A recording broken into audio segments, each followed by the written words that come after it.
ये है कि इन्फेक्शन का पता चले कैसे। मैं चाहती हूँ कि मेरे जो व्यूअर्स हैं वो वेजाइनल इन्फेक्शन के सिम्टम्स को जान सके, उसे अच्छे से पहचान सके ताकि उसका जल्द से जल्द ट्रीटमेंट हो सके। मैं खुद इस वेजाइनल इन्फेक्शन को इग्नोर करने की वजह से काफी प्रॉब्लम से गुजरी हूँ, तो मैं जानती हूँ इस वेजाइनल इन्फेक्शन के सिम्टम्स को पहचानना कितना इम्पोर्टेंट होता है। हमारी सोसाइटी में इस टॉपिक पे बात करने से लोग शर्माते हैं और तो और डॉक्टर के पास जाने में भी कतराते हैं। वो सोचते हैं कि वहां जाके क्या बोलूं, कैसे बोलूं। लेकिन आप ये सोचिए कि अगर हम शर्माते ही रहेंगे तो फिर हम हेल्दी कैसे रहेंगे, और इससे होगा क्या, इन्फेक्शन और ज्यादा बढ़ जाएगा।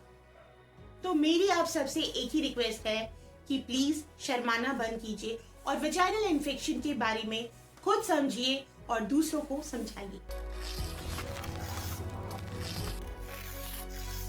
तो चलिए अब देखते हैं कि वेजाइनल इन्फेक्शन होता क्या है और इसके साइंस और सिम्टम्स क्या होते हैं। आमतौर पर वेजाइनल इन्फेक्शन काफी कॉमन होते हैं। ये डिफरेंट टाइप्स ऑफ जर्म्स की वजह से भी हो सकते हैं, जैसे कि बैक्टीरिया, वायरस, फंगस या पैरासाइट्स।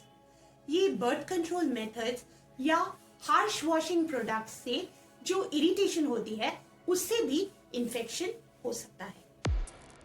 कभी कभी हम नॉर्मल रूटीन में होते हैं और अचानक से वेजाइनल एरिया में इरिटेशन और एक चिड़चिड़ापन महसूस होता है, तो हम सोचते हैं कि शायद पसीने की वजह से हो रहा है, तो हम इसे इग्नोर कर देते हैं। पर धीरे धीरे वो इरिटेशन इचिंग में बदल जाता है। साथ ही जो डिस्चार्ज है वो थोड़ा, उसका जो टेक्सचर है वो थोड़ा क्रीमी और थिक सा लगने लगता है, और साथ ही हमारा बॉडी ये सिग्नल देता है कि कुछ अंदर ठीक नहीं चल रहा है। ये तब होता है जब हमें फंगल इन्फेक्शन होता है। आमतौर पे ये फंगस कैंडिडा की वजह से होता है। जब ये फंगस हमारे वेजाइना का जो लाइनिंग है उसके अंदर चला जाता है तब हमें जलन होती है। फिर एक दूसरी सिचुएशन भी हो सकती है। डिस्चार्ज का कलर थोड़ा ग्रेइश हो सकता है, स्मेल थोड़ी फिशी हो सकती है, स्पेशली पीरियड के बाद, और इंटरकोर्स के टाइम पे आपको डिस्कम्फर्ट महसूस हो सकता है। इसके अलावा कभी कभी जो सिम्टम्स होते हैं वो कॉम्प्लेक्स और माइनर हो सकते हैं। मतलब बड़ा कोई साइन नहीं, सब कुछ नॉर्मल दिखता है, लेकिन हल्का सा पेल्विक डिस्कम्फर्ट, मतलब पेट के निचले हिस्से में आपको दर्द महसूस हो सकता है, और इसके कुछ दिन बाद आपको डिस्चार्ज का कलर येलोइश दिख सकता है, और इसी बीच आपको स्पॉटिंग जैसा ब्लीडिंग भी हो सकता है। ये वो वक्त होता है दोस्तों जब हमें यही नहीं पता होता कि हमें कोई इन्फेक्शन हुआ है या नहीं, क्योंकि गोनोरिया और क्लैमिडिया जैसे बैक्टीरियल इन्फेक्शन कोई सिम्टम्स दिखाते ही नहीं है, और जब ये दिखाते हैं तो इसी तरह का हल्का सिम्टम्स आपको देखने को मिलता है। तो दोस्तों ये तो था बैक्टीरिया से होने वाले इन्फेक्शन के बारे में।